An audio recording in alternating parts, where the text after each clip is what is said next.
Bonjour et bienvenue à tous dans l'épisode numéro 133 du Hoopcast. Alain Mattei, très heureux de vous retrouver pour votre dose de NBA pendant les finales NBA. Nous sommes là le lendemain de chaque match. Nous sommes donc fidèles au rendez-vous du match 5 à ma gauche, Erwan Abotret. Bonjour. Salut Alain. Petit nœud papillon en cuir encore. Petit nœud papillon en cuir de tuerprécieuse.fr. À ma droite, il est de retour. Thomas Dufont. Ça s'est bien passé ce petit week-end? Très bien. Très bien. Très bien. Digère encore. Je suis de retour, ça va. Le match 5 des finales NBA, le joueur du match, ou les joueurs du match, sans surprise, la preview du match 6, peut-être un petit mix, et puis le Hoopcast 133, c'est parti, c'est moi.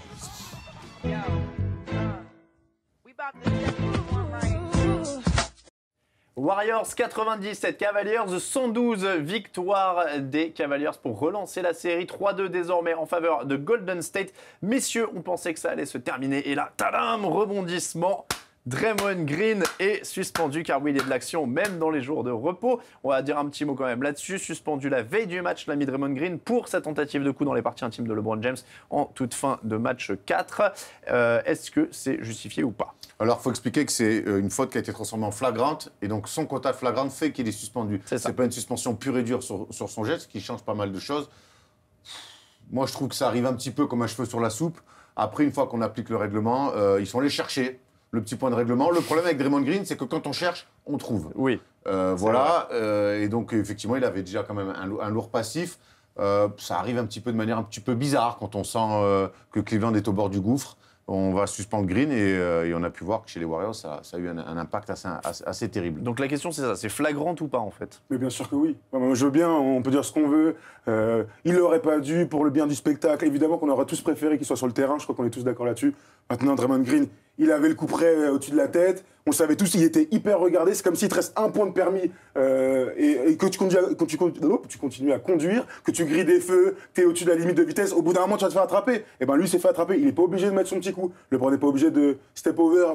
Après, il est peut-être pas obligé. LeBron, il le provoque peut-être pour chercher. Et ben alors, LeBron est très intelligent. Ouais. Tant pis pour Draymond Green, tant pis pour les Warriors. Voilà, je suis pas sûr que ce soit un truc réfléchi. Je pense que c'était une énorme frustration de LeBron James à ce moment-là du match. Ceci dit, tactiquement, même si c'est involontaire, c'est extrêmement bien joué. Et ça fait Draymond Green est encore un jeune joueur et il doit apprendre certainement ça parce que là, clairement, il a relancé avant que le match se fasse, ça a relancé complètement les finales. Juste sur l'action pour terminer, les arbitres sont pas bons parce qu'à un moment donné, Draymond Green se fait balancer par LeBron juste avant. Les arbitres, il y a faute, allez, on va de l'autre côté. Là, ils ont laissé jouer pendant quoi 5-6 secondes où ils se prennent, ils font la double faute, mais c'est beaucoup trop tard. Et après, Draymond Green se fait avoir, parce que c'est vrai que c'est un jeune joueur. Alors, on va prendre avec ça pour commencer le match 5. André Iguodala dans le 5, est-ce que c'était le bon choix? Bon, c'était le choix logique, en tout cas. C'était le choix logique. Tu veux mettre qui? Brandon Roche. Tu veux mettre qui? Ah, d'accord, ok. Ben moi, en fait, ils auraient dû mettre moi, en fait, dans le 5. Donc, non, je suis pas d'accord avec ça. Brandon Roche ne joue pas, il est pas installé dans ses finales. Même si c'est 5 minutes, tu mets un autre 5. Et quand je vois... Tu ne changes pas ta rotation, Iguodala est très bon en sortie de banc. Après, leur banc est catastrophique. Voilà, c'est ça. Et ben Iguodala, il faut rester sur les mêmes rotations, c'est ce qu'ils ont fait pendant toute la saison. Quand les mecs sont pas là, Curry est pas là, c'est Yann Clark qui débute. C'est Brandon Roche qui débute. Quand Harrison Barnes n'est pas là. Parle-moi pourquoi Yann Clark n'était pas en tenue, d'ailleurs, hier. C'est un autre problème, c'est juste que moi, je mets Brandon Roche et tu laisses les rotations. Les Warriors ont besoin d'un banc avec Iguodala.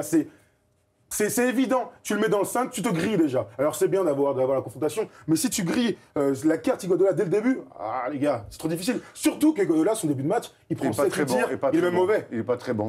Mais pareil, moi je suis pas sûr que ça soit sa faute, son début de match, une fois de plus. On lui laisse les ballons, on lui laisse à la création. Je n'ai pas trop compris, mais on reviendra sur notre ami. Après, moi je pense que tu es un peu petit pour un poste 4 NBA, donc je suis pas sûr que je t'aurais mis dans le 5 aussi. Méfie-toi. Bon, au large. Charles Barkley avec la taille.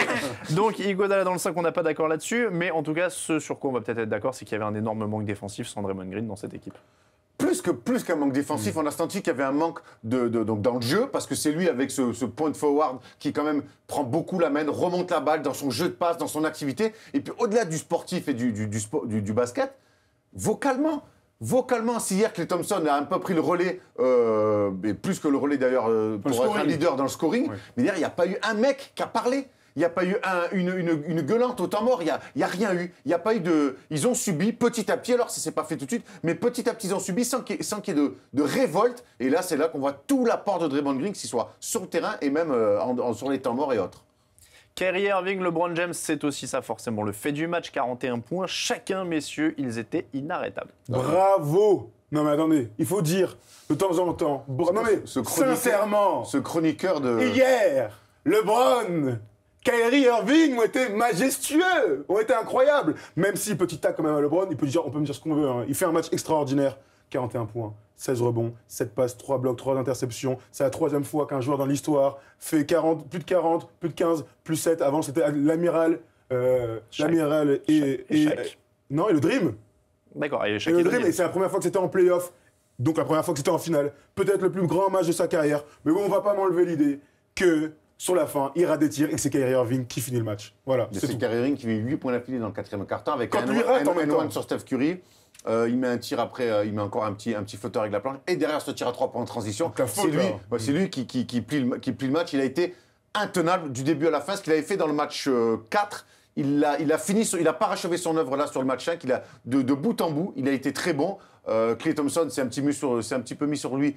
Il a mangé. En demi-temps. Il a mangé. Il l'a forcé à prendre des gros tirs.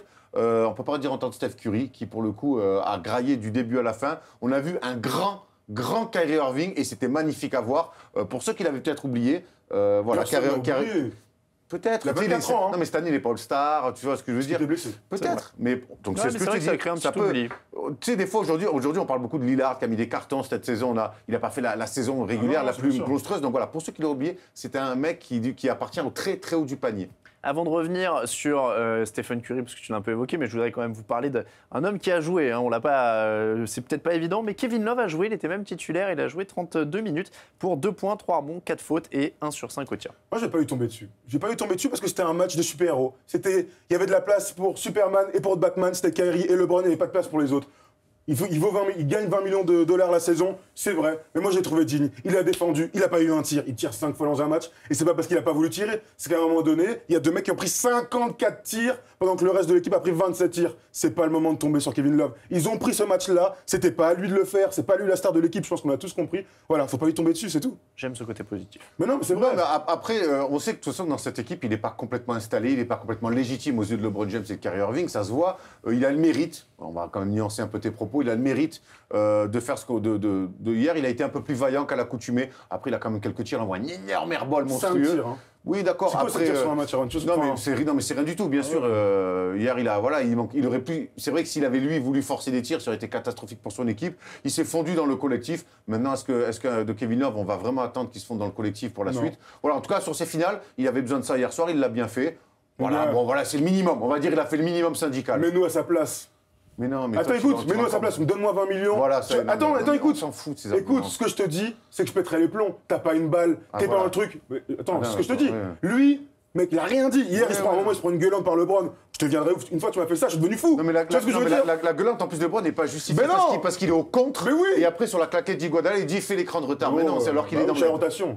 Mais bon, il est resté digne. Continuons de faire le tour de l'effectif des Cavaliers. 15 rebonds pour Tristan Thompson, qui lui, par contre, a aussi été vraiment dans son rôle. Il a été excellent. Il a fait payer le hackeux. Donc ça, déjà, c'est toujours très, très bien. Après, il a dominé dans la raquette. Puis la blessure de Bogut change tout. On va certainement en reparler. On a retrouvé du bon Tristan Thompson. Près du cercle, près du texte aussi, dans ce qu'il sait faire. Grande course dans l'axe, de la dissuasion et en ramasse-miettes. Et avec les 2 autres qui étaient en feu comme ça, eh ben voilà, là, ils ont subi. Il a fait partie de ces mecs qui ont fait reculer les Warriors. Ouais.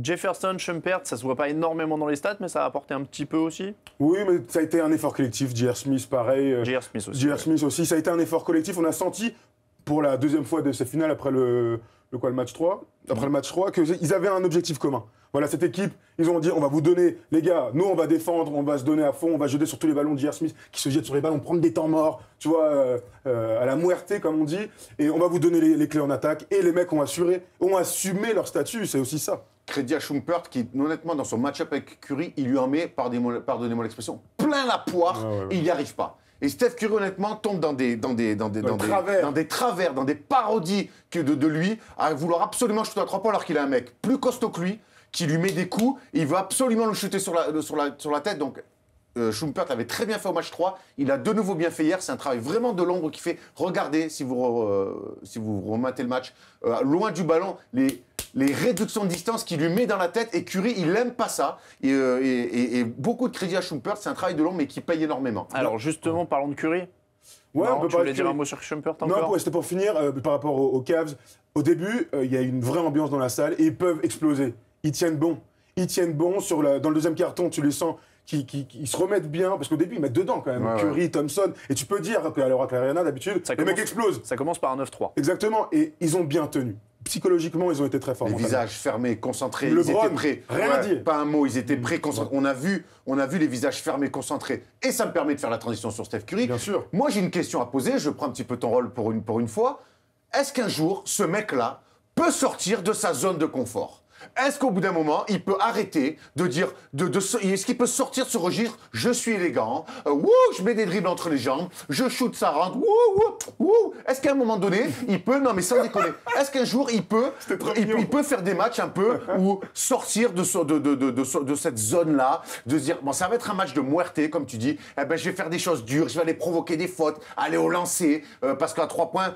On me colle. En plus, l'absence de Green pour poser des écrans, plus la blessure de Bogut. Ah, donc, Ezeli fait des écrans de pharaon comme ça. Mo Spade, j'en parle même Mo pas. Spade, j'en parle pas. Il a beau faire 8 mètres de large, il met pas un écran. Donc, au bout d'un moment, il était clairement contesté. Est-ce qu'il peut faire autre chose que tenter de dribbler, shooter à 3 points et quand il est trappé derrière les pick and roll, est-ce qu'au bout d'un moment, dans son body language, dans son visage, on peut sentir un peu l'état d'urgence?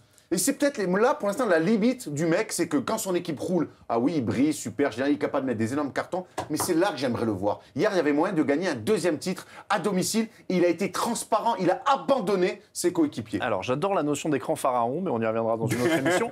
25,7 rebonds, 4 passes sur la feuille de stats pour le mec qui n'a pas regardé le match. Ça peut paraître correct, mais en effet, il n'a pas du tout pesé sur cette rencontre. Il a pris des très mauvais tirs, il a pris des tirs immondes, ouais, relativement, des et très, pertes de balles très caricaturaux. Très caricaturaux. Ils se sont contentés de tirer à 3 points. Ils ont 42 tirs à 3 Horrible. points, avec Encore une 14, bière. avec 14 réussis seulement. Voilà, le truc, c'est qu'avec Steph Curry, c'était pas le Steph Curry qu'on a vu pendant toute la saison régulière. C'est la millième fois qu'on le dit. Il a été hyper irrégulier tout au long des blessés et irrégulier tout au long des playoffs, tout au long de cette finale NBA.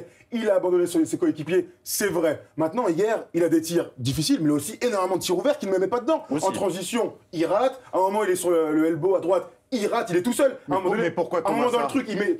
Pourquoi? Parce que c'est forcé par des bonnes défenses, tu sais ce que c'est. Mais Quand il est très bien on te défendu. casse ton rythme, même quand t'es ouvert, tu fais oh là, putain, je suis ouvert, faut que je le mette parce que je suis pas beaucoup ouvert. Donc c'est aussi un travail de sape, comme on dit. Tu as entièrement raison. Maintenant, il y a un truc que tout le monde oublie apparemment. J'entends, il a abandonné. Ils sont en train de mener 3-2. C'est la superstar qui rentre le plus dans un collectif de l'histoire de NBA. Moi, je vous aime bien à dire, il faut sortir un gros match. Vous avez raison. Moi aussi, j'ai envie qu'ils mettent 40 pions, qu'ils gagnent à domicile, que la série soit finie. J'aurais préféré ça. Maintenant, c'est la superstar dans l'histoire qui joue le plus dans un collectif. Oui, le collectif est fort, mais il arrive à lâcher la balle quand il faut. Les autres, ils phagocytent. Hier, il a lâché la balle, mais c'était pour les Noirs. Bien sûr, hier. Moi, j'ai Hier, envie. bien sûr. Un jour, je me poserai la question de savoir si c'est pas la superstar qui bénéficie le plus d'un collectif dans Mais ben, l'histoire. moi, Bref, les deux sont liés. Les deux sont liés. Parce qu'il n'a pas l'air de pouvoir mettre la main sur les matchs comme l'a fait c'est- LeBron c'est- hier ou un autre. C'est pas le ou débat comme à le faisait à une époque avoir. d'autres. C'est pas le débat à avoir aujourd'hui, je Non, pense. non, On non, attend non, la bien fin des sûr, finales.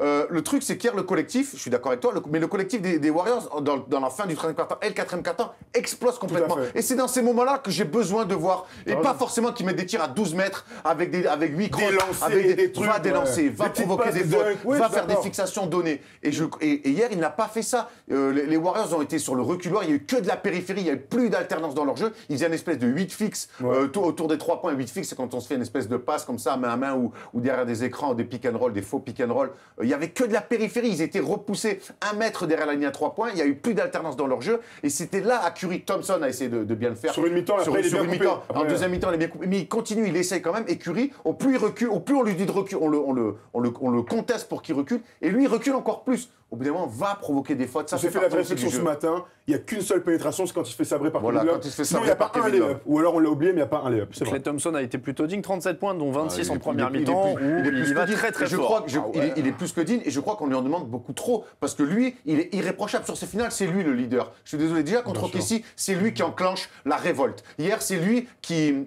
maintient, honnêtement, qui maintient les Warriors dans cette première mi-temps. Mais au bout d'un moment, il ne peut pas défendre sur Kyrie Irving et on ne peut pas lui demander d'en mettre 35 derrière. Donc au bout d'un moment, et voilà. Et Steph Curry là-dedans, que fait-il? Que fait-il là-dedans? Mais hier, il y a Iguodala qui est digne et il y a Klay Thompson qui est sur une autre planète pendant 3 quarts temps. Après, Matt Barnes, transparent. Harrison Barnes. Harrison Barnes, transparent. Les rotations autour de la blessure de Bogut. Oui, dernier mot sur la blessure de Bogut. Voilà, sur l'intérieur. Parce que c'est très important. Quand il se blesse, Andrew Bogut, quand il se blesse, il y a 3 points d'écart, c'est le 3e quart-temps, c'est encore un mano à mano, on ne sait pas du tout l'issue du match. Il se blesse. Une blessure dans un match, pour l'avoir vécu, une blessure grave, parce que quand ton mec de 2,15 sort comme ça au bout du rouleau, tu sais qu'il est jury prone et tout ça, eh ben il y a 2 solutions derrière. Il y a deux enchaînements. Soit il y a un truc de l'âme dans une équipe et en général tu gagnes de 20 points parce que tout se passe bien, ou alors mentalement tu coules. Et hier ils ont coulé. Et il n'y a eu aucun moment de révolte. Et là tu l'as dit, Curry c'était à lui de le faire. Bah, c'était trop difficile, la marche était trop haute, LeBron et Kyrie ont été trop forts. Il y a 1 million de facteurs. Et tactiquement, mais en tout cas, le truc, c'est qu'il n'y a pas eu de révolte. Tactiquement, d'ailleurs, il se blesse sur un contre. C'est pas neutre. C'est parce que c'est un protecteur de cercle. C'est lui qui a su asseoir un petit peu plus de rebond côté, a mis une stabilité défensive aux Warriors. Et quand il est sorti, là, ça a été catastrophique en défense. La rotation, Ezeli, je ne sais pas ce qu'il a. Je pense qu'il a une diarrhée depuis 10 jours et que le mec, il est là. Pareil, on parle du body langage, le visage, il rentre sur le terrain, il est comme ça. Je préfère Ezeli que Mo Spates. Hein. Attends, j'arrive. Mo Spates est catastrophique. Alors, lui, s'il ne met pas de tir extérieur, il ne peut pas jouer. Clairement, il ne peut pas jouer. Et d'ailleurs, l'année dernière, on se souvient qu'il a été mis au placard, qu'il a quasiment pas joué des finales. Et il y a Anderson Varejao, qui est un petit peu distrayant, mais c'est Fabrice Furez qui va à la muscu, quoi, et qui a pris des protéines, et il fait que tomber par terre. Donc il y a 3 mecs en rotation de la Bogut, il n'y a pas un mec hier qui a été ne serait-ce que correct. Et c'est beaucoup trop. Ah oui, c'est trop, ouais. Voilà, donc un mot sur McAdoo peut-être pour finir. Non, allez, on va lui épargner ça. Il a un bouc. Voilà, on va lui épargner ça, voilà pour le débrief de cette 5e rencontre. On passe au joueur du match.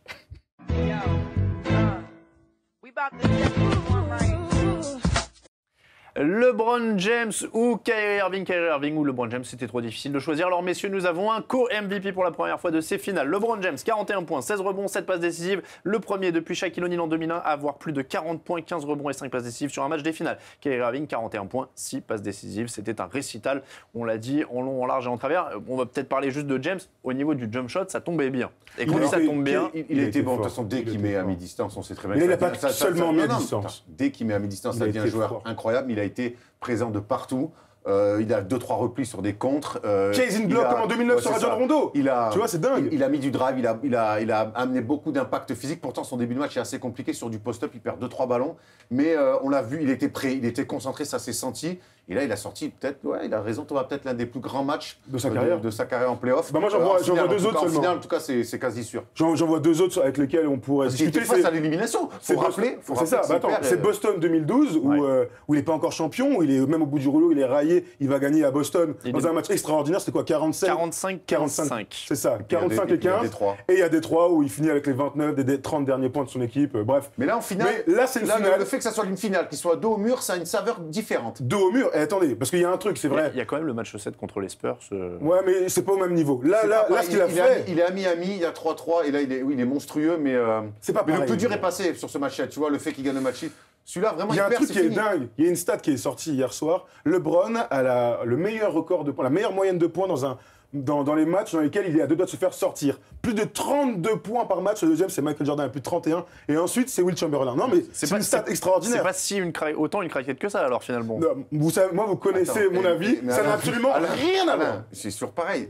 C'est à la fin du bal qu'on paye les musiciens. Je sais bien. S'il perd ses finales, c'est une énorme réaction. Mais le problème, c'est que c'est une première marche. Allez, on va pas refaire le débat là-dessus. Non, mais on le refera s'il perd. Exactement. Parce que s'il gagne. Et même s'il gagne. Oui, même s'il gagne. Mais en tout cas, les 32 points sont extraordinaires. Voilà. Et puis LeBron James, Kyrie Irving, pardon, on en a suffisamment parlé. Alors le mieux, c'est de laisser parler les images. Nous avons un mix qui présente la performance de ces 2 joueurs. And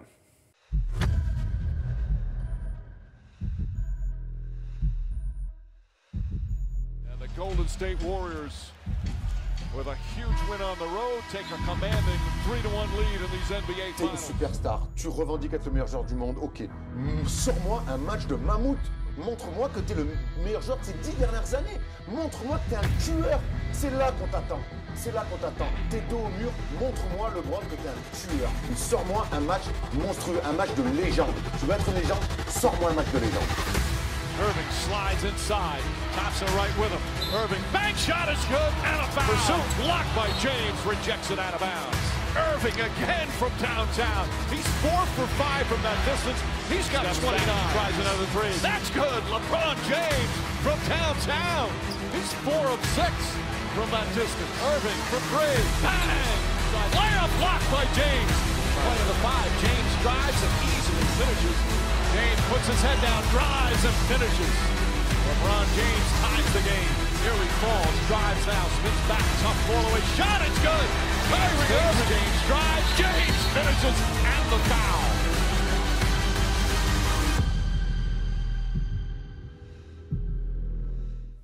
On remercie Golden Black et je me rappelle plus du nom. Bowling Crew. Bowling Crew, j'ai un trou, excusez-moi, le Bowling Crew qui nous a fourni ce superbe mix. Nous, on passe à la preview du match 6. Sizing up Anderson, long three. Kyrie Irving, I cannot believe you've done it again. 3-2 Warriors, nouvelle balle de match pour Golden State, mais cette fois, ce sera à la Q Arena de Cleveland. Messieurs, est-ce que LeBron et Kyrie peuvent remettre ça? C'est une bonne question. C'est une bonne question et j'ai envie de te dire non, pas qu'ils n'en sont pas capables, mais pour que les Cavs se sentent, tu vois, ne se remettent pas que sur ces deux mecs-là. Ils ont mis 82 points à 2, 41 chacun, c'est énorme. Ça reste une perf historique, je ne pense pas que tu puisses enchaîner ça sur 2 matchs. Il va falloir, tu as parlé qu'il a été digne, il va falloir quand même que Kevin Love, s'il peut ajouter une quinzaine de points. 20 points, qui mettent dedans, qui sont influents. 15-20 points, qui peuvent mettre quelques tirs extérieurs, ça peut leur faire du bien. Ensuite, il faut qu'ils gardent cet état d'esprit, comme tu dis, Jefferson qui plonge, J.R. Smith qui plonge sur le ballon, le travail de Shumpert sur Steph Curry qui honnêtement est en train petit à petit de rentrer dans sa tête. Physiquement, lui, il n'aime pas ça, il faut qu'il continue à imposer ça. Pour l'instant, j'ai presque envie de dire que sur ce match-ci, c'est presque eux qui ont le momentum. Il va falloir qu'à un moment donné, Curry Love puisse mettre quelques paniers un peu plus pour qu'il y ait un peu plus de variété dans le jeu. Parce que là, sinon, ça pousse les deux autres à l'excellence. Là, on parle de super hero ball. D'habitude, on parle de hero ball, des mecs qui prennent tous les balls. Là, c'était vraiment 2 mecs au-dessus de tout le monde et qui ont terrassé les adversaires. Tu vois, il faut le collectif, il va falloir quand même que Kyrie Irving et LeBron réitèrent une performance comme ça. Même si c'est vrai que le momentum a peut-être un peu changé, il va falloir qu'il y ait un blowout. Parce que, encore une fois, les Warriors dans le money time, c'est peut-être la meilleure équipe NBA, si ce n'est largement la meilleure équipe NBA. Et là, il n'y a pas de blowout, il n'y a pas de money time. Tant qu'il n'y a pas de money time, ils ont leur chance. Il va falloir réitérer le match 3. Bon, donc de ce que je retiens, c'est qu'on ne perd pas espoir en Kevin Love. Ah non. Non, mais on sait qu'il est capable. Attention, surtout pas. Je dis qu'il n'a toujours pas sorti son match. Voilà, c'est ça. Ouais, moi, je te dis, un match quand même. Je te dis, aujourd'hui, j'ai du mal à croire que 2 joueurs peuvent enchaîner. Peut-être que ça sera le cas, mais qu'ils peuvent de nouveau mettre 80 points à 2. Ça me paraît énorme. Moi, je trouve que s'ils en mettent 30 chacun, ou 25 et 30, ce sera très bien. Mais il va falloir que peut-être un mec sorte du bois pour amener un petit peu plus d'alternance dans le jeu, parce que je pense qu'ils vont quand même s'adapter défensivement sur les deux. Oui. Vas-y. Non, je t'en prie. Que doit faire Steve Kerr? Steve Kerr, déjà, il va avoir le retour de son meilleur défenseur, du rouage essentiel de son équipe, parce qu'on ne l'a pas dit tout à l'heure, mais c'est pas le meilleur joueur de son équipe, c'est sûr, mais c'est lui le mec le plus important.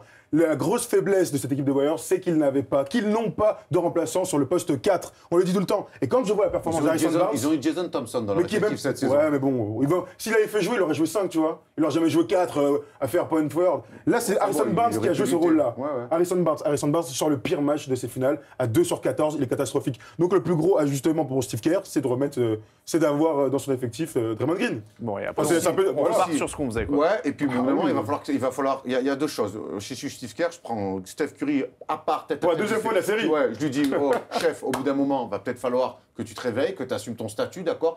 C'est bien beau qu'on ait un collectif, qu'on ait un banc, mais au bout d'un moment, c'est toi la star, c'est toi le double MVP. De 2, je prends les 3 grands là.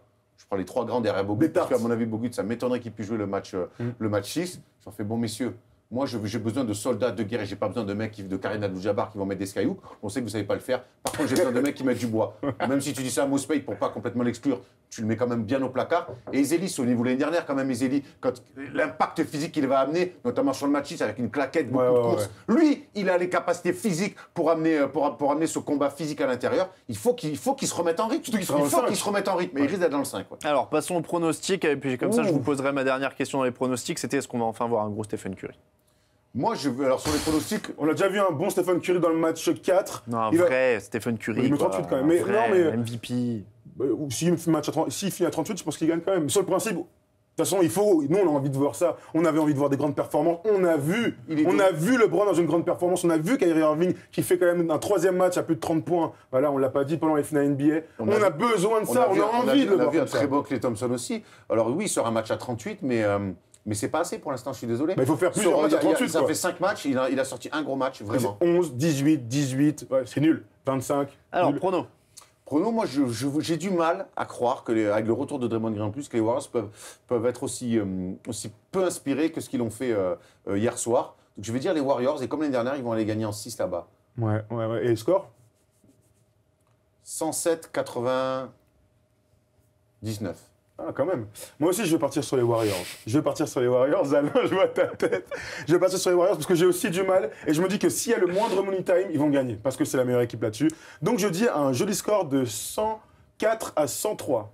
Oh. Ouais, ça se finit au lancer de Steph Curry. Ça m'embête Allez. parce que je voudrais un match 7, mais je sais que si je parie sur les Cavaliers, je vais leur porter la Le poisse. score, Alain, n'oublie jamais le score. Cavaliers.